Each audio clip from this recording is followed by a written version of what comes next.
Hallelujah, praise the lord. ದೇವರಿಗೆ ಸ್ತೋತ್ರವಾಗಲಿ. ಪ್ರಿಯ ದೇವಜನರೇ, ನೀವೆಲ್ಲರೂ ಕ್ಷೇಮವಾಗಿರ್ತೀರಿ ಎಂದ ದೇವರಲ್ಲಿ ನಂಬುತ್ತೇನೆ. ಕಳೆದ ದಿವಸಗಳೆಲ್ಲೂ ನಮ್ಮನ್ನು ಕಾಯ್ದು ಪರಿಪಾಲಿಸಿದ ದೇವರು ಈ ವಾರದಲ್ಲೂ ಕೂಡ ದೇವರು ನಮ್ಮ ಜೀವನದಲ್ಲಿ ನಮ್ಮ ನಡೆಸುವುದಕ್ಕೆ ಅವನು ಶಕ್ತನಾಗಿದ್ದಾನೆ. ಆತನಲ್ಲಿ ಆಶ್ರಯಿಸೋಣ, ಆತನನ್ನೇ ನಂಬೋಣ. ಆತ ನಮ್ಮನ್ನು ಕೈ ಬಿಡುವ ದೇವರಲ್ಲ. ಹಾಲೆಲೂಯಾ. ಈ ವಾರದ ಧ್ಯಾನಕ್ಕಾಗಿ ಕೀರ್ತನೆಗಳ ಪುಸ್ತಕ 143ನೇ ಅಧ್ಯಾಯ 8ನೇ ವಾಕ್ಯವನ್ನು ನಾವು ಧ್ಯಾನಿಸೋಣ. ಕೀರ್ತನೆಗಳು 143 ವಾಕ್ಯ 8. Psalms 143 verse 8. ಆಮೆನ್. ಒತ್ತಾರೆ, ನಿನ್ನ ಕೃಪೆಯು ನನಗೆ ಪ್ರಕಟವಾಗಲಿ, ನಿನ್ನಲ್ಲಿ ಭರವಸೆವಿಟ್ಟಿದ್ದೇನಲ್ಲ. ನಾನು ನಡೆಯತಕ್ಕ ಮಾರ್ಗವನ್ನು ತಿಳಿಸು, ನನ್ನ ಮನಸ್ಸು ನಿನ್ನಲ್ಲಿಯೇ ಇಟ್ಟಿದ್ದೇನೆ. ಹಾಲೆಲೂಯಾ.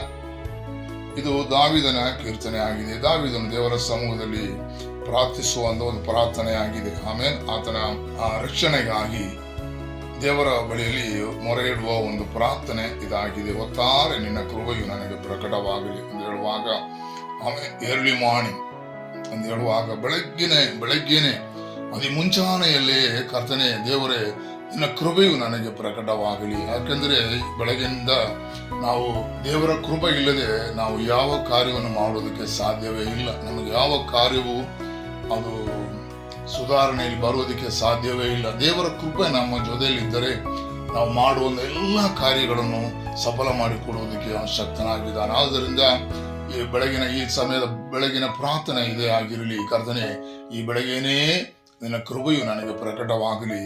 ಮಾತ್ರವಲ್ಲ, ನಾನು ನಿನ್ನಲ್ಲೇ ಭರವಸೆ ಇಟ್ಟಿದ್ದೇನೆ. ಯಾಕಂದ್ರೆ ಮನುಷ್ಯನನ್ನು ನಾವು ಭರವಸೆ ಇಡುವುದಾದ್ರೆ ಅವನು ನಂಬತಕ್ಕದವನಲ್ಲ. ಆಮೇಲೆ ಅವನು ಏಮಾರಿಸುತ್ತಾನೆ. ಆದರೆ ದೇವರು ನಮ್ಮ ಎಲ್ಲ ಪ್ರಾರ್ಥನೆಯನ್ನು ಕೇಳಿ ನಮಗೆ ಉತ್ತರ ಕೊಟ್ಟು ನಮ್ಮನ್ನು ನಿರೀಕ್ಷೆಯಿಂದ ನಮ್ಮನ್ನು ನಡೆಸುವ ದೇವರಾಗಿದ್ದಾನೆ. ಹಾಲೆಲೂಯಾ. ನಮ್ಮ ನಿರೀಕ್ಷೆಗಿಂತಲೂ ಮೀರಿ ನಮ್ಮನ್ನು ನಡೆಸುವ ದೇವರಾಗಿದ್ದಾನೆ. ಅವನು ನಮ್ಮನ್ನು ಕೈ ಬಿಡುವುದಿಲ್ಲ, ಆತ ನಮ್ಮನ್ನು ಏಮಾರಿಸುವುದಿಲ್ಲ. ಹಾಲೆಲೂಯಾ.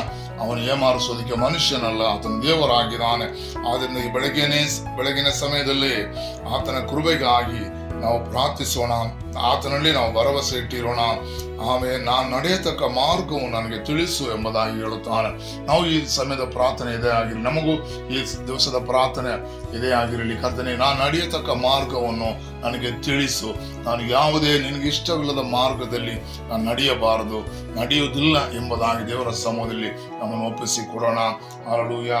ನನ್ನ ಮನಸ್ಸು ನಿನ್ನಲ್ಲಿಯೇ ಇಟ್ಟಿದ್ದೇನೆ. ಆಮೇಲೆ ಈ ಲೋಕದ ಕಾರ್ಯಗಳಲ್ಲಿ, ಈ ಲೋಕದ ಆಸೆಗಳಲ್ಲಿ, ಈ ಲೋಕದ ಮೋಗಗಳಲ್ಲಿ ನಮ್ಮ ಮನಸ್ಸನ್ನು ಇಡದೆ ದೇವರಲ್ಲಿಯೇ ನಮ್ಮ ಮನಸ್ಸನ್ನು ಇಟ್ಟು ನಾವು ಮುಂದೆ ನಡೆಯೋಣ. ದೇವರು ನಮ್ಮನ್ನು ಸನ್ಮಾರ್ಗದಲ್ಲಿ ನಡೆಸುತ್ತಾನೆ. ಹಾಲೆಲೂಯಾ.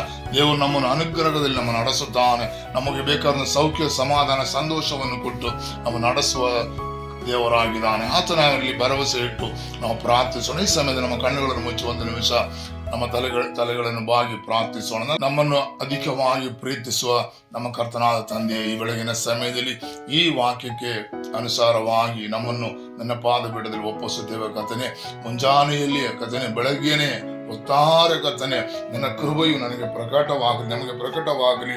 ಕರ್ತನೆ, ನಿಮ್ಮಲ್ಲೇ ನಾವು ಭರವಸೆ ಇಟ್ಟಿದ್ದೇವೆ. ನಾವು ನಡೆಯತಕ್ಕಂಥ ಮಾರ್ಗವು ನಮಗೆ ತಿಳಿಸು. ನಮ್ಮ ಮನಸ್ಸನ್ನು ನಿನ್ನಲ್ಲೇ ಇಟ್ಟಿದ್ದೇವಪ್ಪ. ಹಾಲೆಲೂಯಾ. ನಮ್ಮನ್ನು ಕೈ ಬಿಡುವ ದೇವರಲ್ಲ ಕರ್ತನೆ. ಸ್ತೋತ್ರ. ಹಾಲೆಲೂಯಾ. ನಿನ್ನನ್ನೇ ನಂಬಿ ನಾವು ನಿನ್ನ ಪಾದ ಬಿಡು ನಮ್ಮನ್ನು ಒಪ್ಪಿಸುತ್ತೇವೆ ಕರ್ತನೆ. ಸ್ತೋತ್ರ. ಈ ಲೋಕದ ಆಸೆಗಳಲ್ಲಿ ನಾವು ಮನಸ್ಸಿಡದೆ ನಿಮ್ಮಲ್ಲಿಯೇ ಮನಸ್ಸಿಟ್ಟು ಕಂಡು ಕರ್ತಾವೆ, ನೀನು ನಮಗೆ ತೋರಿಸುವ ಮಾರ್ಗದಲ್ಲಿ ನಡೆಯುವಂತೆ, ಅನುಗ್ರಹವಾಗಿ ನಾವು ನಡೆಯುವಂತೆ ಕರ್ತನೆ. ಹಾಲೆಲೂಯಾ. ಮತ್ತೊಬ್ಬರಿಗೆ ಸಾಕ್ಷಿಯಾಗಿ ಕರ್ತನೆ ನಾವು ನಡೆಯುವಂತೆ ನಮಗೆ ಕೃಪೆ ಮಾಡು. ಈ ಲೋಕದ ಆಸೆಗಳು, ಈ ಲೋಕದ ಮೋಹಗಳು ಯಾವುದು ನಮಗೆ ಬೇಡ ಕರ್ತನೆ. ಸ್ತೋತ್ರ. ಅಪ್ಪ, ನಿಮ್ಮಲ್ಲಿರುವ ನಂಬಿಕೆ ನಮಗೆ ಸಾಕು. ನಮ್ಮನ್ನು ಅನುಗ್ರಹಿಸುವ ದೇವರೇ, ನೀನೇ ನಮ್ಮನ್ನು ಅನುಗ್ರಹಿಸುವ ದೇವರು. ನನ್ನ ಪಾದಗಳಲ್ಲಿ ಒಪ್ಪಿಸುತ್ತೇವೆ. ನಮ್ಮ ಪ್ರಾರ್ಥನೆ ಕೇಳಿದಕ್ಕಾಗಿ ಸ್ತೋತ್ರ. ಯೇಸುವಿನ ನಾಮದಲ್ಲಿ ಬೇಡುತ್ತೇವೆ ತಂದೆ. Amen. Hallelujah. Praise the lord. ದೇವರಿಗೆ ಸ್ತೋತ್ರವಾಗಲಿ. ದೇವರು ನಮ್ಮನ್ನು ಅನುಗ್ರಹಿಸಲಿ. ಆಮೆನ್.